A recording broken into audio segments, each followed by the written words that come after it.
It is almost impossible to deny that the most well-known and iconic New Who monster is the Weeping Angel. These stone assassins are synonymous with Doctor Who, and they are prominent in larger pop culture. But over the years, the Weeping Angels have fallen from grace. The iconic villains have decreased in quality. But how did this happen?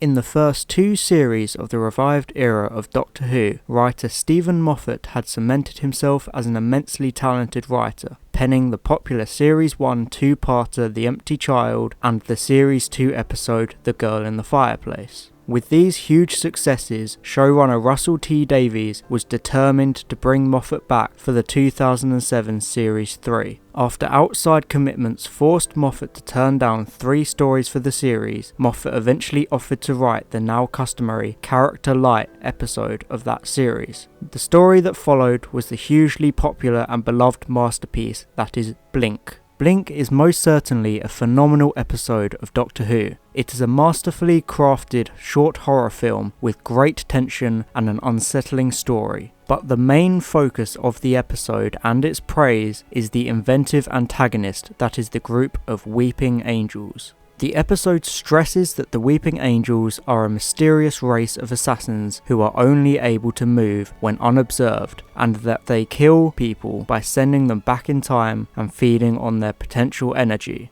Blink makes sure to set out the specific guidelines of the Weeping Angels and their in-universe lore. Their rules were pretty much set in stone, no pun intended, but then things changed drastically.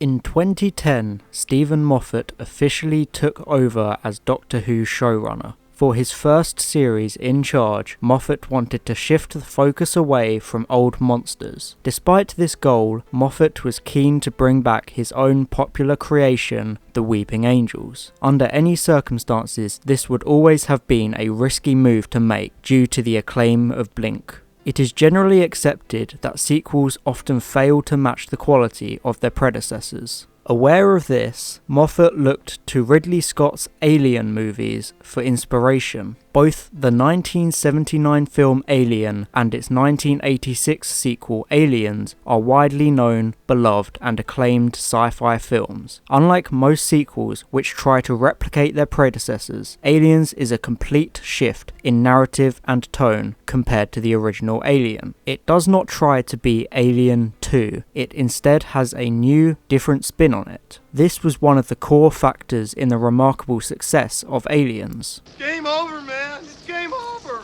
So, with this inspiration, Moffat decided to create a more exciting action story to contrast the isolated and tense horror of Blink. Blink and Alien are tight, claustrophobic stories following one main protagonist as she tries to survive and defeat the threat of a powerful alien. 1986's Aliens was a more open, fast-paced narrative with a larger cast and a much bigger amount of the villain, which Moffat mirrored with The Time of Angels and Flesh and Stone. These two episodes were bigger, faster and had 100% more guns than Blink. But what went wrong?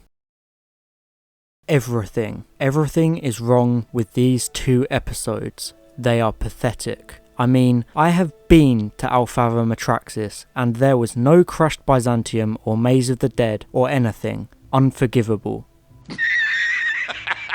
But no, in all seriousness, the two-parter is actually quite good. It is staggeringly impressive that these were the first 2 episodes to be filmed for Series 5, meaning that they were Matt Smith and Karen Gillan's first performances in their roles. The main problem with this story is the Weeping Angels themselves. Remember all of those specific rules and lore from Blink? Well, you can just throw that all away. In Blink, the lore was explained quite clearly. The Weeping Angels are not real statues. Nobody knows what they look like when they move, and if they catch you, they send you back in time to live out your days until you die in the past. Simple enough, right? Time of Angels takes all of that lore and just kind of writes over it. For whatever reason, when the angels in this story move, they stay stone.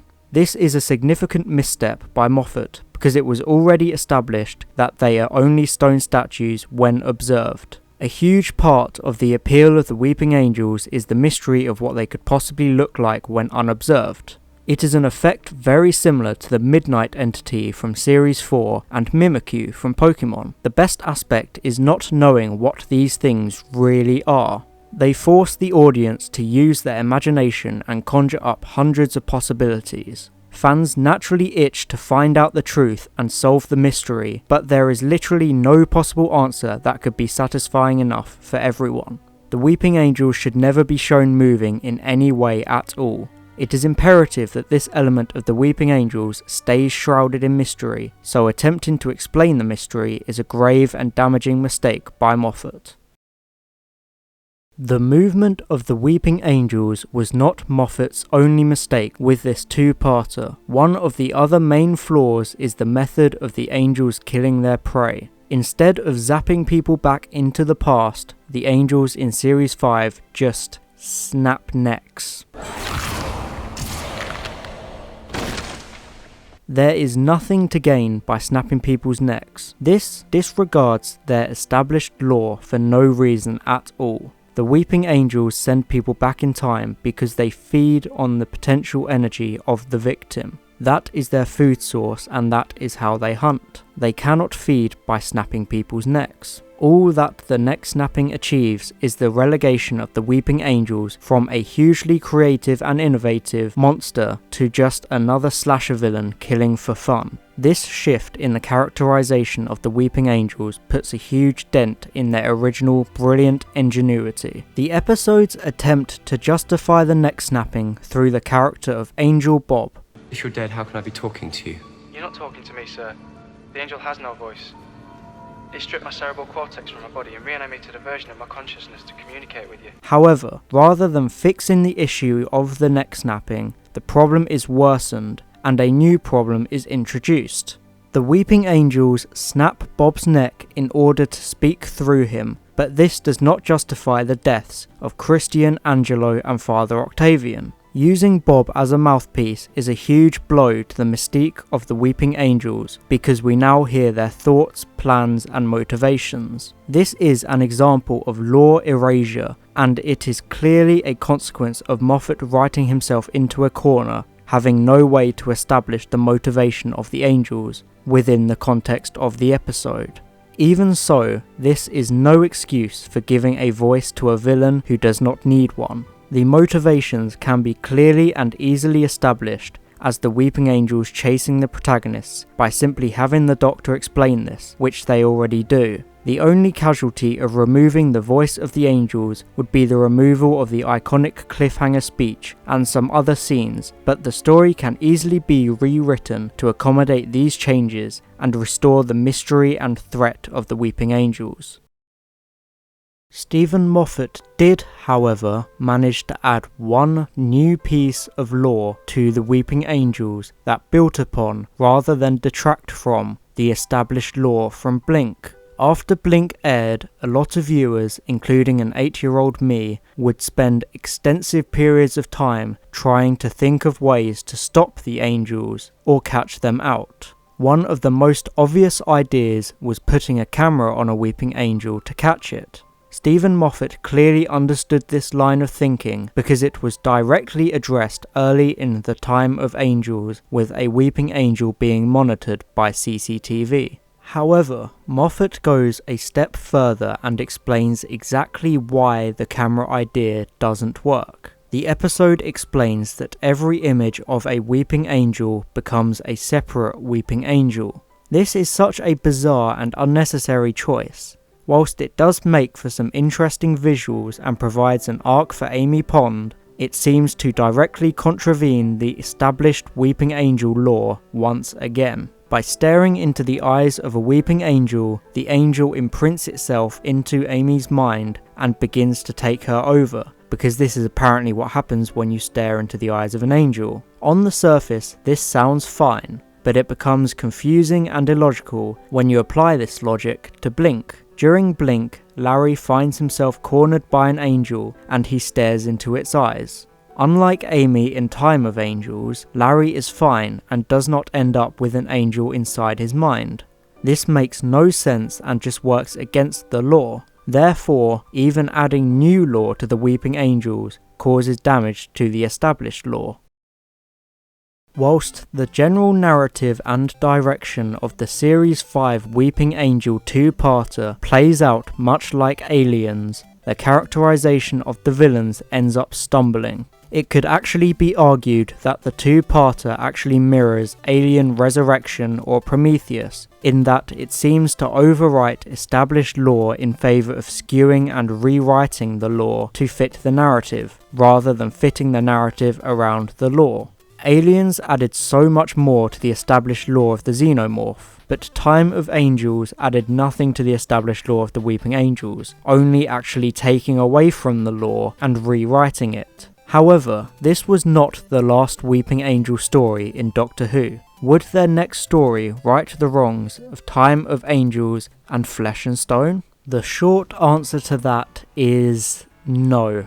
The Weeping Angels made their return in the 2012 episode The Angels Take Manhattan. Aside from the terrible name based on the Muppets, the episode is actually a fairly fun romp, along with drawing a satisfying and emotional end to Amy and Rory's time as companions of the 11th Doctor. But much like the Series 5 story, the Weeping Angels are the main downside of the episode, and their lore was scrunched up, ripped apart, and awkwardly glued back together in a new configuration. The most glaring issue is by far the most famous and memorable. During the cold open of the episode, Detective Sam Garner finds himself trapped by the Weeping Angels at their battery farm of Winter Key. Fleeing to the roof, he turns to see that the Statue of Liberty is a weeping angel. It is safe to say that everyone was confused as hell by this shot.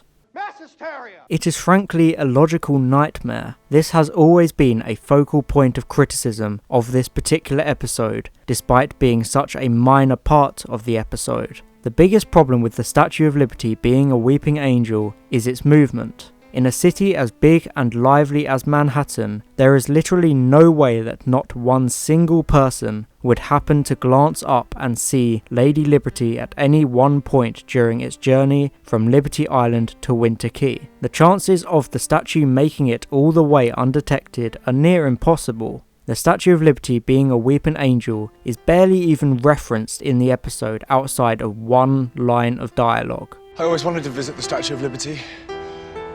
I guess she got impatient. There is no proper explanation or reason for it being an angel, it is just there as two throwaway shots. Whilst it does make for a good visual, it is so detrimental to the entire episode because it leaves a lingering sour taste in the viewer's mouth. It could have easily been explained as some kind of hologram or trick designed to scare victims, but they simply refuse to acknowledge it. The Statue of Liberty Weeping Angel also proves to be hugely contradictory to the lore introduced in Series 5. As mentioned earlier, the Series 5 two-parter established the rule that any image of an angel is itself an angel. This becomes extremely problematic when you take into account the Statue of Liberty's status as an internationally famous landmark. If any image of an angel is an angel, all the pictures, photos and videos of the Statue of Liberty would be weeping angels. This once again highlights the lasting damage that the Series 5 two-parter had on the lore of the Weeping Angels. Because not only is the Statue of Liberty a weeping angel, every single image or depiction of it is also a weeping angel.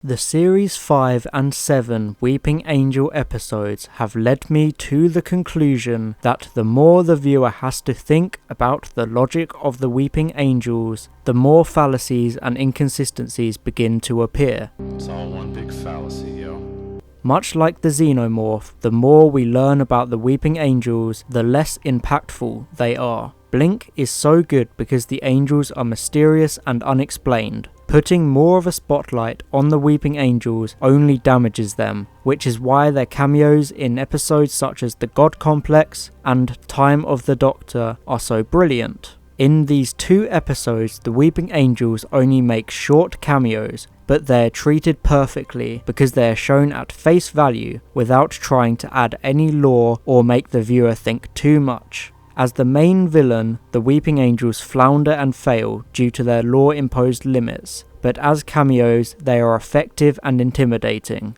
Cameos mean that you don't have to rationalize the Weeping Angels being there, you just know that they are a big deal and serve as a threat. The Series 5 and Series 7 Weeping Angel episodes serve similar roles as Prometheus and Alien Covenant, because they try to explain and justify the existence of inventive villains who rely on the viewer not thinking too much about them.